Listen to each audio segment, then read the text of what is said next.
well, this is just a reminder that we post every Tuesday at 5. If you want to watch the actual YouTube video with our visuals and our reactions, go to YouTube at Nothing But Controversy. If you don't have enough time to watch the full episode, go to our Instagram at Nothing But Controversy. We post little clips every week. And if you're listening, it's posted on pretty much any podcast platforms like Spotify or Apple Music, whatever it may be. With that being said, what's up, guys? And welcome to another episode of Nothing But Controversy. And it is actually a very special episode as it is our 10th episode anniversary. And to celebrate us being very stupid for 10 episodes, we decided to bring in two freaking funny guys of another podcast. I'm just going to give you guys the floor here to introduce your show. Thank you for having us. Right, you go ahead. I know you like to talk. Sam. Please. All you. All right. Oh, God. All right, thanks for having us on, first off. I haven't actually met any of you before. I know you guys are close with Sam or Matt is, but I'm Ryan. I used to live in Montreal, actually. I go to Ryerson University now, and I live in Toronto with my family over here. So we used to live in Montreal. We moved over here a couple of years ago. Or actually, I guess like 4 years now. It's gone by pretty fast. And yeah, Sam and I are host of Press Box Chatter. New episodes every Wednesday. It's all about hockey. And we got kind of our own twist. I'll let Sam talk a little bit about it after. But basically, we're a comedy podcast. We incorporate comedy and hockey all in under 10 minutes. And we feel like that that's just a good way to, kind of stand out and be unique. Yeah, I mean, Ryan pretty much nailed it. It's all scripted essentially, so it's like we pre-record it before putting it all together. But yeah, I mean, I don't know about you guys, but we're in love with the whole podcast and stuff. We love it. Yeah, that's I'm excited to do it. We have our own group chat and stuff. We're always texting about sports, just make it like always texting ideas for new segments and stuff. But we're glad to have you, and let's move on to our first segment. And that segment's a segment we do every week. We kind of started off every week with this one, and it's very simple. It's our question of the week. And this week it's for any sport. And that question is simply, if you could have one athlete, past or present, play for your favorite team in any sport, who would it be? I'll go first, and I got to pay respect to my favorite receiver of all time in the NFL, now a first ballot Hall of Famer officially, Calvin Johnson. I just wish he came to the Saints and got a ball from Drew Brees. I feel bad for Drew Brees because until he got Michael Thomas, he never really had a number one receiver. I mean, his best receiver he had, you could argue, was Marcus Colston. And, I mean, I think Brees made his career. So I think when Brees was in his freaking prime, slinging the ball, throwing for 5,000 yards, I think Calvin Johnson could have just made his life a whole lot easier, and I think it would have been special to see Calvin Johnson in an elite offense. Yeah, so mine, sort of the same, actually not even relatively close to the same. Mine is basketball related and not even a receiver, obviously basketball, but I'm going to go with Kevin Durant playing for the Toronto Raptors. I don't know why the reason I want that. Obviously, one of the greatest players of all time, arguably. I don't know if he solidified himself as the greatest scorer of all time, but if he hasn't, he's definitely getting there. He was a Raptors fan growing up, which just makes it that much cooler. So Kevin Durant to the Toronto Raptors would be my dream. Especially with the squad they have now, I could definitely see them having a few chips under their belt. So that is definitely my pick. I got to switch it over to hockey here because I'm a hockey guy. I got to go with Sidney Crosby on the Montreal Canadiens. Like Kevin Durant, Sidney Crosby grew up loving the Montreal Canadiens. And who knows, with the Pittsburgh Penguins, trying to maybe rebuild here or retool, whatever you want to call it. And they got a new GM, a new president of hockey operations. Who knows if he'll want to stay or not. So it's actually a very realistic possibility, and we'll see what happens if he wants to get traded or not. That would be nice. Yeah, I like that pick, and I hope that comes to reality also. I'm going to switch it back to football and maybe a little bit purely for entertainment, but one of the guys who made me fall in love with football is Chad Johnson, a.k.a. Ocho Cinco, would have loved to see him in the Eagles uniform. And he made the NFL like he was just a great character, and I would have loved to see him in the Eagles uniform.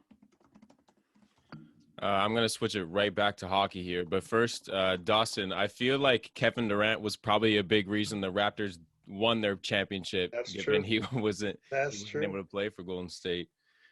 Not a big basketball guy here, so I won't even try to get into that. But I'll bring it to hockey. A few months ago, I would have said Corey Perry to the Habs, but I mean, the rest is history. So I would love if, like, in some other dimension, Connor McDavid could play for the Habs. He's going to go down. He might go down as the best of all time when his career's done. I mean, maybe he won't get the stats that Gretzky, had. I don't think anybody will come close to touching those except for Ovechkin with goals. But McDavid on the Habs would be incredible. I'm sure they'd have more than 24 cups by now if that were the case. And with the direction the Habs are going in now, they'd be an elite team. I'm gonna turn it back over to football. I'm just gonna give my boy Sam a huge shout out, Giants fan. Love to see it on the podcast here, boys. We're coming up. I had two players that I was like debating, and this is a huge game time decision. I didn't know who I was gonna pick, but I'm gonna go with prime Cam Newton. Sheesh. That guy, when he brought them to the Super Bowl, obviously MVP season, played out of his mind. Didn't really have a number one receiver. That's my second favorite football player of all time. I just think that he would have been an upgrade over Eli at the time. I don't know. Cam Newton, man. That's my guy. Who was your second pick if that's who you chose? Terrell Owens. Okay. Jeez. I would have gone with T.O. That's my favorite football player, but I had to choose Cam. I had to give him some respect. Before we move on, I just got to say, Dawson, that's a freaking fresh cut you got going on there. Fresh cut for the fresh setup for the fresh. Yeah, he's got a new video, setup. Frig, this guy's going off here. You know. All right, let's move on to our second segment. And again, it's a segment we do every week, and it's our bold prediction of the week for any sport. And I'm gonna be honest with you guys, mine is maybe the boldest prediction we're gonna get on this show. And I'm not expecting it to happen, but if it happens, I guess you could call me a fortune teller. But the bold prediction of the week is for in the NHL, a goalie is going to score a goal this week. I'm ready to see it happen. I've only seen it happen like 2 or 3 times. I want someone to freaking snipe one down the ice. That would be phenomenal to see. All right, listeners, as you guys know, I am a fan of the Indianapolis Colts, a big fan of the Indianapolis Colts, and I'm going to make this my bold prediction until it happens. You guys know what I'm about to say. So this week, Carson Wentz of the Philadelphia Eagles will now be known as Carson Wentz of the Indianapolis Colts. Lock it in. That's the bold prediction of the week. I gotta go. I'm gonna switch over to fighting here. If anyone is an MMA fan, but I think Max Holloway will regain his featherweight title by the end of the year, which is a really bold prediction considering he lost 2 straight to the current champion Alexander Volkanovski. So that's my prediction. But they're saying it's probably going to be him against the winner of Volkanovski and Ortega, right? Yeah, well, I think Ortega can win that fight. So that'll be interesting. Mm-hmm. Dawson, look, I think what we have in Philadelphia is a little bit like the Deshaun Watson situation, and I don't think people in Philly want to believe that, but he wants out more than they want to trade him. So I think there's a lot of friction there. I don't know if it's going to happen in the next week. I mean, for the sake of both the organization and him, I hope it does happen. But I'm going to go to basketball, and these talks have been heating up, and I've been loving seeing it. I think the Raptors are going to acquire Andre Drummond this week. So is Kyle Lowry heading out for Drummond, or are we finding a way around without shipping out? I would love to find a way around it, but unfortunately, I think he might be included. Fuck. I don't think that the Cavs would want Lowry, though, to be honest. We'll see. My prediction, I didn't realize how bold these really were. Mine was, I felt like mine was maybe more like, maybe that actually could happen. I mean, Matt set the bar pretty high here. But. He set the bar way up. But, I mean, watch a goalie score like tomorrow or something. Okay, so my bold prediction is I'm bringing it to hockey. Our boy Jumbo Joe is coming off the IR for tonight's game against the Sens, and they're putting him on the first line with Matthews and Marner. So I'm predicting he pots one tonight, and I also need that for my fantasy team. So I'm gonna run it back with hockey. Look, before I say this, this is not me breaking a trade. This is just me thinking that one's gonna happen, and that's at the beginning of the year. There was rumors that St. Louis was gonna trade Vince Dunn, a left-handed defenseman, and I could just see a team that needs a left-handed defenseman. And that's the New York Rangers, and they have a defenseman of their own that they're trying to get rid of. So I'm seeing a Vince Dunn for Tony DeAngelo swap this week. Oof. Like that. people are gonna come after St. Louis if they pick up the 100%. But I'm Any not the team. St. Louis GM, so they're not coming after me. All right. Well, those are our bold predictions of the week. We're going to go on to our next segment, and it's this or that NHL edition. Dawson, you want to give us a little test here? Yeah. I actually can't give us a test. I'm moving. I forgot my whiteboard. We're going to have to rely on someone else here. Okay, whatever. We'll figure it out. Here, we'll just that's going to be one of the answers. All right. But basically, I have 4 questions lined up here. I'm going to give you guys a little bit of time to write your answer down, and then we'll kind of go through our answers together. And the first question is, are the Montreal Canadiens, speaking in terms of the actual Stanley Cup, contenders or pretenders?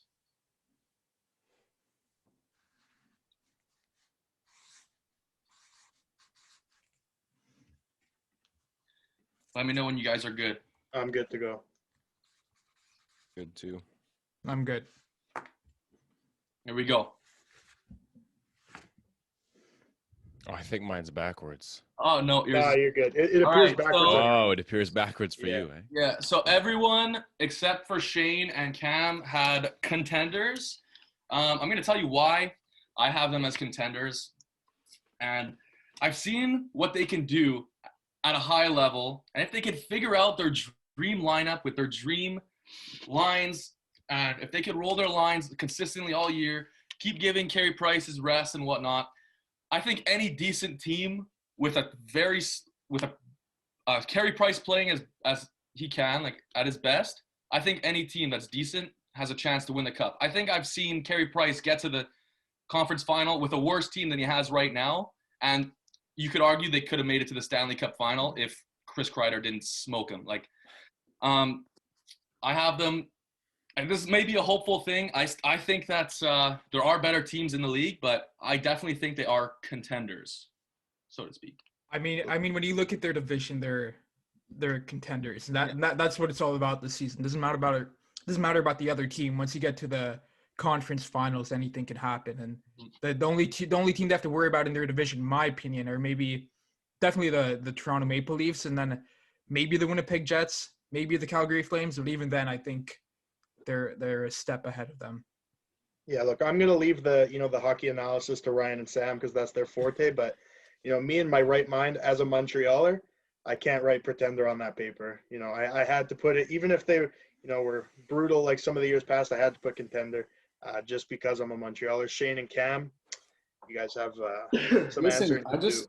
I'm like the same thing as you, but just the opposite. It's just like I guess I'm just a pessimist, like seeing Montreal.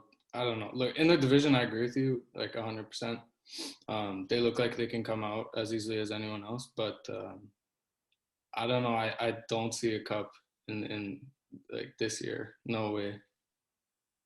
Well, if it's not this year, I feel like it's definitely going to be soon because right now, like they've got the depth. They have Jake Allen has proven to be a solid backup goaltender, like to give Price the rest when he needs it. I don't know. If it's not this year, I really feel like it's coming up soon. All right. Like you guys said, I do believe they're a playoff team. This is probably the best team I think I can remember ever watching the Habs have. But to me, Nick Suzuki's not a number one center yet. And when is the last time a team won a cup without a true number one center? Like, I can't think of one off the top. I don't know. Maybe you guys have one. I can't think of one off the top of my head. I get Carey Price. Playoff Carey Price is a different animal, but It's just that number one center thing for me, and they don't really have a true. I think everyone looks at the Habs and says they don't have any like star forwards up front, but their team is not built around having a star forward. Their team is built around Carey Price, and right now they have 4 lines that can all score. And I think that's the way when you have a goalie that's paid so much, like that's the way your team pretty much has to be built. You can't afford to invest another, 9-10 million in a star forward like maybe the Leafs have done. Yeah, I agree, but I'm just saying like I don't think it's yeah. But they're definitely close. I think Suzuki will be a number one center. So maybe in a couple years when he fully hits his potential as a number one, then we're having a different conversation. But this year I don't see it. All right. We'll move on to our second question. And when it comes to the Olympics coming up, the Winter Olympics coming up, who should be the center of Canada's first line? McDavid, Crosby, or other?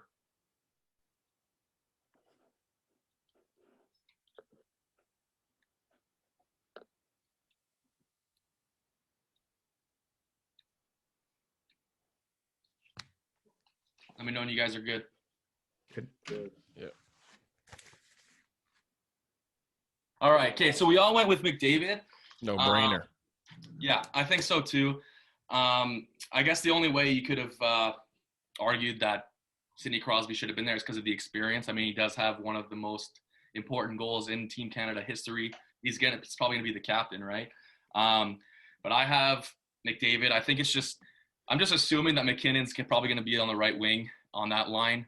And to me, when you have a chance to pair the 2 best players in the world, in my opinion right now, I think you just have to do it. And putting them on the best line, on the best team in the world is something I dream. Like it's just something that you can never dream of. And I don't know, I'm excited to watch those Olympics, man. There's gonna be some freaking good teams.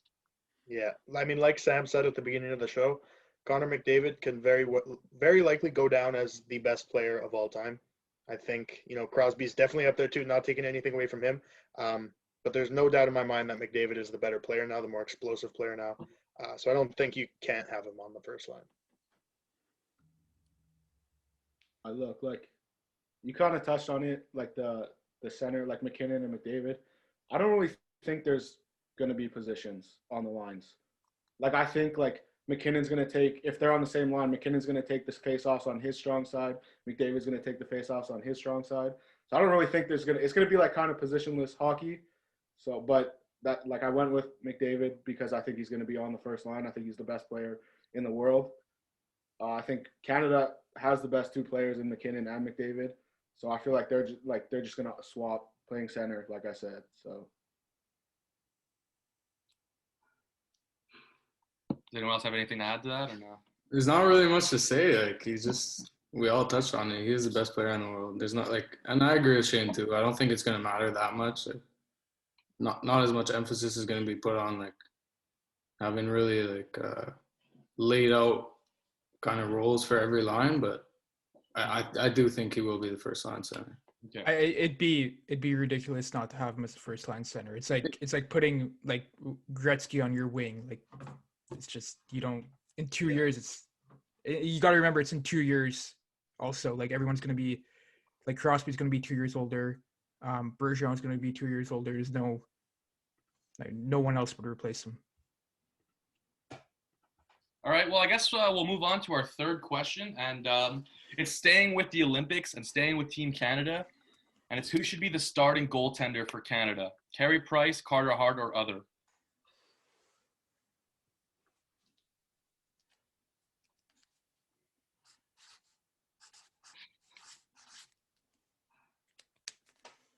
Let me know when you guys are good. Good. I'm good.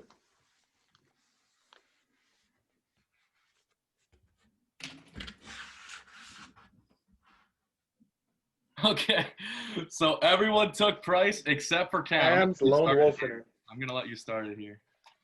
I don't have much to say. Just back to what Ryan said, like it is in a year's time or 2 years' time now. So like I'm just not sure where both of these guys are going to be. Obviously, Carter Hart's having a little bit of a different year than people expected him to have, but I think he'll regroup and we'll see with Price. Like, I don't know. I think you can't really go wrong with either. I just want to make that clear before before you guys all come after me. But no, like look, I like Carter Hart. I think he will start for Canada eventually if it's not at the next Olympics, the ones following after. So yeah, I like my guy.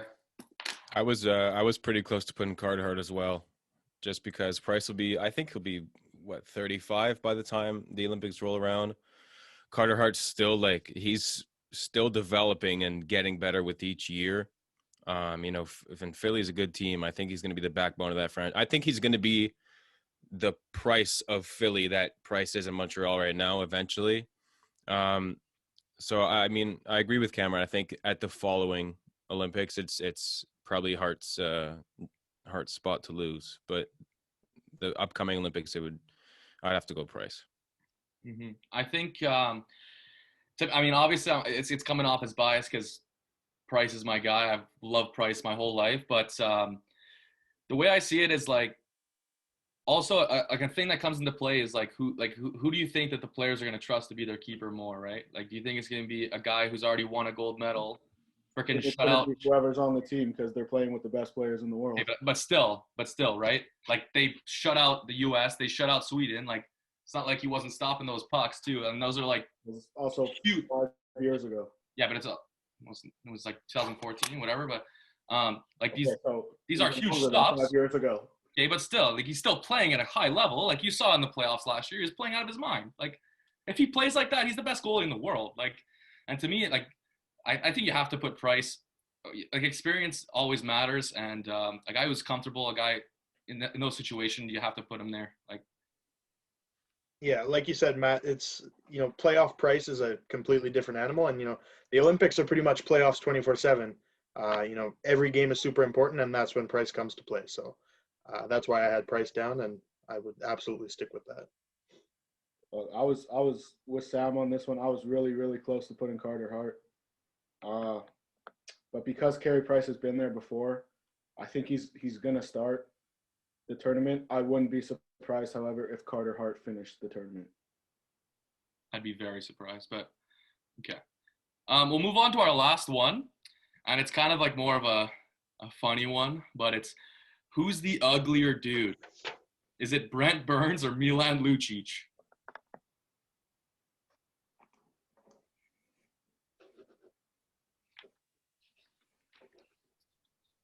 Let me know when you guys are ready.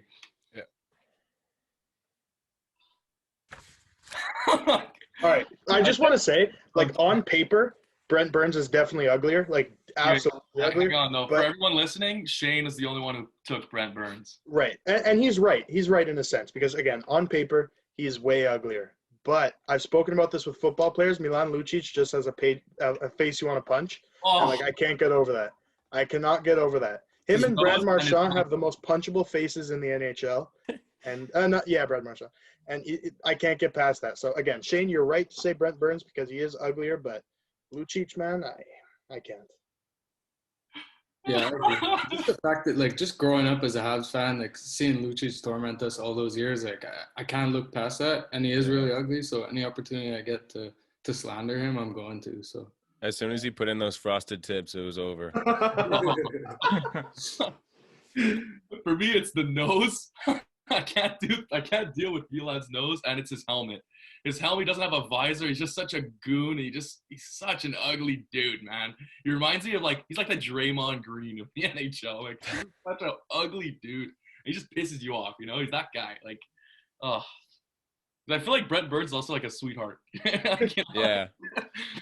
I feel like if Brent Burns, if he just fixed up his top row of teeth, trimmed the beard a little bit, maybe cut the hair, Caveman. maybe a decent, handsome guy. He's got some ink. I don't see why not. Yeah. Okay. All right. Okay. So that does it for this or that. We're gonna move on to our next segment, and it's just a new thing that we came up with since Valentine's Day was yesterday. Figured we'd have a little theme going, and the question is, who is your sports Valentine? I didn't really give any context. I kind of just said take it as you want, explain it as you want. So I'll go first, and this year, my sports Valentine is Marc Bergevin.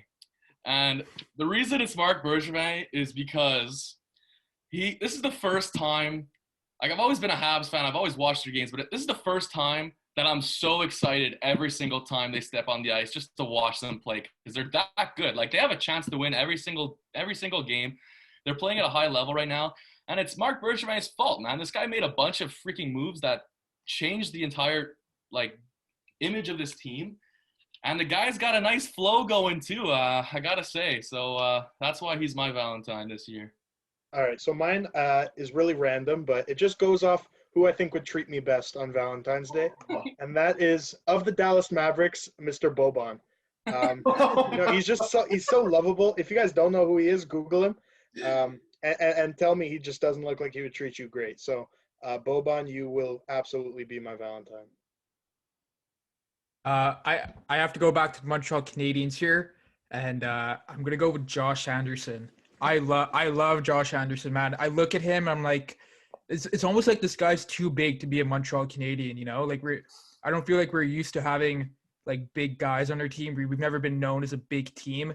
And so to see him in a Montreal Canadian sweater, it's like, even when he skates, he's so fast and lays the body. It's just like, it almost doesn't feel right, but it feels, I mean, good at the same time to have a guy like that too. I like that. I'm going to stick with the Habs as well. Just because he got the game winner on Saturday night, set me up and got us in our positive thoughts heading into this week off. I'm going to go with Brendan Gallagher. Love that guy. He's gritty. But big game winner. Like the Habs almost lost 3 in a row there. Would have been looking good, but got us a game winner and into our right mind for this week. So he's my Valentine. I just Googled Boban and or Boban, whatever it is. Yeah, he's an ugly boy. He's not a looker, but he'd probably treat you pretty nice. Exactly. I agree. My sports Valentine, I'm going to bring it over to football here. Like Shane, I'm a big Giants fan, so I've lived through the years of misery. But we brought in Joe Judge last offseason, and he's like quickly turning this team around. Like he worked under Belichick's system. I think he knows how to breed a winning team. So I think, like I said earlier, the Giants were on the come up, and it's because of Joe Judge. So he's my Valentine. Sam, I fucking love you because we ride together. It's Joe Judge for life. Absolutely. Right, Tom Coughlin will forever be the New York Giants head coach for me. I don't care what anybody says. Yeah. I feel like we kind of went away from that until they brought in Joe Judge. He makes this team work hard. They never give up on plays. It's always a battle. I don't give a shit if they're losing 800-0, which they did to the 49ers, but that's fine. To their backup quarterback. Yeah, to a backup quarterback and all their backups too because everybody else was hurt. Yeah. But they fight until the end. Joe Judge just looks like a great guy in practice, diving on fumbles and mud. Joe Judge, you get my Valentine. I feel like I took this question a bit differently than all of you, but it's all right. No, it's Valentine's Day, bro. Yeah, It's a day of love, man. Yes, sir. Gotta give out some love. All right, well, we'll move on to our next segment, and it's actually everyone's favorite segment, especially Dawson's, and it's Top 5. Yes, sir. And this week we're doing Top 5 favorite NHL players of all time. So take it as you want, explain it as you want. I'm going to go first. At number 5, I have a very weird one. I don't know why, but I've always loved this guy, and it's Matt Zuccarello. Okay? I have no idea why. I guess the first time I ever saw his name, I was like, what the heck is this name? And I just started watching him play, and I always liked the way he played, and I've always liked that guy. At number 4, Connor McDangles. Connor McJesus. This guy is the best player I've ever seen in my life. I've never seen anyone do what he does. He just dangles everyone, skates by everyone. He's the most fun player to watch in the NHL. I hate the fact that the Habs have to play him freaking 7, 8, 9 times this year because every time he gets the puck, it's scary. It's like he's going to score. Number 3, bringing it back to Cam's Valentine's, Brendan Gallagher. There's never been a shift on the ice where I haven't loved this guy play. Like, this guy is just the type of personality, the type of player you want to have on your team. Everyone is jealous that they're not on his team. He just crashes the net. He's such a beauty. He grinds. He's the biggest grinder on the team. You know, like he's just that type. He's like the classic hockey player you'd want. Like you just feel like he's a beauty in the locker room too. That's why he's number 3. Number 2, I have Jonathan Taves. ever since that shootout with him and Carey Price was absolutely wonderful. I've liked him ever since, and watching him play for Team Canada in the Olympics as well was a really fun experience. And he just seems like a guy you'd like to play with. And number one is Carey Price.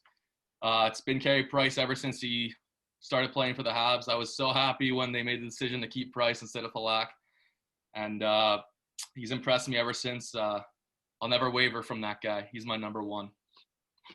All right, so my list has 4 Habs and then 1 non-Hab. So the number 5 are non-Hab. This one just goes back to my memories playing NHL 06. Fastest player on the ice, Marty St. Louis. Ever since that game, like it just drew me to him, and I was a fan ever since. Loved his style, loved how quick he was. Number 4, Alex Kovalev, the GOAT. I love Alex Kovalev. I remember the Habs were down like 4-0 or 5-0 against the Rangers into the third, and they came back, and Kovalev scored with like 13 seconds left to send it to overtime. We'll absolutely never forget that. Same as you, Matt. Number 3, I have Galley, just heart of a lion. He's a Bengals fan, which is weird. That takes some points off. He might have been number 1 if it wasn't for that. But number 3, Galley. Number 2, Price. Greatest Hab I've ever seen play. And then number 1, the Habs captain that I remember. I've drawn this drone when you draw. I don't know. I drew this guy so many times when I was a kid. Saku Koivu will always be my captain. The whole thing with cancer coming back from that was unreal. So Saku Koivu, my favorite hockey player of all time. My I guess number 5 here is kind of weird, but it's Cristobal Huet, if you guys remember him. Yeah. I loved his pads that he used to wear, and I was a goalie. And the first pads that my dad actually bought for me were the Cristobal Huet pads. So they were like, I don't know if you guys remember, but they were all red with like the blue stripe. So I think I got those in like novice or something. So those were the first pads I ever owned. And then number 4, Ovechkin. I think that says enough for itself. I love watching him score goals. Marc-Andre Fleury, like I said, I'm a goalie. So Fleury was just like, he's just like the epitome of a guy who has fun playing hockey. Like every time you see him out there, he's always smiling. He's always having fun. Connor McDavid, obviously number 2, and my number 1, like Matt, is Carey Price. We'll never disown him. We'll never, go against him. I believe in him, and I believe he will bring a cup back to Montreal. All right. At number 5, I don't know what my attachment to this guy was when I was a kid. I don't know if you guys are even going to remember him, but Michael Ryder, I don't know what it was. I just loved seeing him in a Habs uniform. You mean Tyler Toffoli? Yeah, I was going to say. Yeah, well, there's a little comparison. I appreciate those, but at number 4, purely for nostalgia purposes, Jordan Eberle, I think we all remember when he scored against Russia with like 5 seconds left to tie the game. Do we respect Gord Miller's call on that goal? Yeah. Absolutely. Gord Miller and Ray Ferraro, the GOATs. Shout out to Pierre Maguire for that call too. Absolutely. Do you actually like Ray Ferraro? I love Ray Ferraro. Really? I love Ray Ferraro. I love him so much. I don't like him. I think he's annoying. Ryan, we're gonna have a fight. Doesn't he call? I think he calls Leafs games too, right? Yeah. I don't know. I find him very annoying, and I find him very pro Leafs. I don't like broadcasters that can't like. I feel like he's very biased, and I don't like when broadcasters can't be not biased. I just Pierre Hood. That's the only one I'll accept as bias. They get away with it because they're French. Yeah. Okay, yeah. So back to the list. At number 3, I have Kovalchuk. First Habs game I ever went to see was against the Thrashers. I think he scored 2 goals. Like it was just, I love that guy ever since. And then he came to the Habs, which was sick. At number 2, I have Roberto Luongo. Great personality. I think he like kind of started the whole like Twitter thing. Like he was not started Twitter, but he was one of the first like funny athletes on Twitter, and he really like took advantage of that, I guess. I think I saw him play in one of his last games too. Florida was in Montreal, and they lit up James Reimer. So Luongo had to come into the game. Let in a goal, but played pretty well. Otherwise, I don't know. I always love that guy and respect his career. And number 1, Dawson, back to your list. I have Alex Kovalev, one of my favorite Habs ever.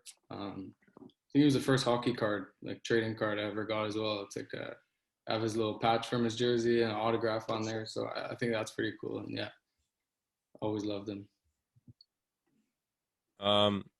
For my list, I've only got one current Hab on there, unfortunately. But we're gonna start at number 5. I got Pavel Datsyuk. I loved watching him play growing up. I always tried to recreate that one move he did in the shootout against Minnesota, where he like kind of you guys all know what I'm talking about, where he pulled it back there and put it. I think it was probably Nicholas Backstrom, who was in nets. Nicholas Backstrom? Yeah, the goalie. Oh, okay. From Minnesota. Okay. Yeah, I know. Nicholas Backstrom. No, on the Capitals, he threw on the pads, went to play for Minnesota. Good one. You fucking got me. Yeah. And then number 4, I got the grade 8, Alex Ovechkin. I went to see him play like years ago when the Caps played here, and I remember just being like, Ovechkin's right in front of me. How crazy is that?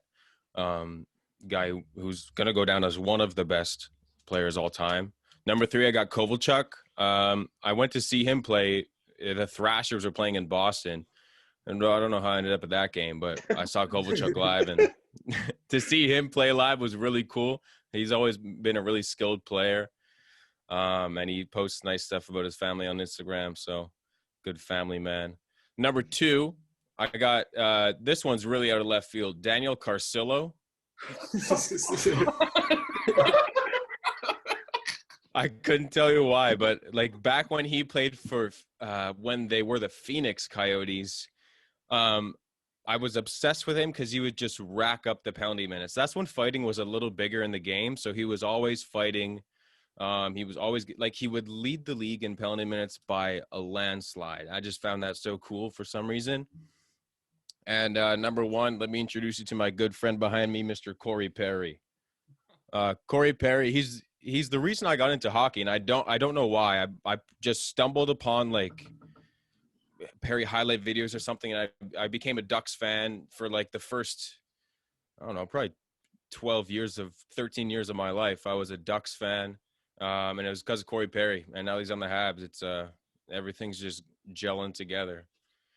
So yeah, that's my list. All right. At 5, I don't know what it is about this guy, but I just love watching him play. He's an absolute snipe show in Vancouver. And that's Brock Besser. I don't know. Top 5 player of all time? Yeah, 100%. I don't know why he's in my top 5, but he is definitely there. I wanted him when I found out like Vancouver was there was rumors they were looking to trade him. I wanted him in Montreal so bad. I was ready to trade like half the team for Brock Besser. I did not care. At 4, I also have Pavel Datsyuk. That guy had some of the softest hands I've ever seen in my entire life. At 3, this one's kind of going to shock a lot of people, but my current favorite player in the NHL and this week's first star, Cam Atkinson in Columbus, one of the most slept-on goal scorers in the NHL. This man's name needs to be said more often. Number 2, it might not make sense because he's also still in the league, but Patty Kane, he's electric to watch. He's one of the most electric players. He was like electric before McDavid was electric. So like he was the first player I kind of like fell in love watching play. And I'm devastated that this player, we've gone through 29 players and this player was not named once. Are you kidding me, boys? Thomas Plekanec at 1. Are you kidding me? I was devastated when he got traded to the Leafs. There's just some hockey players or some athletes that should only play for one team in their whole career. And he got traded to the Leafs for like 10 games, and then came back, played his 1,000th game, and then retired. I will never forgive Bergevin for trading him. I don't give a shit what he got back for him. That's one player who's never should have been traded. Thomas Plekanec's number 1, and he definitely should have been on all of your lists. Shane, how long were you holding that jersey? I sleep with it. I cuddle with that jersey at night. Oh my God.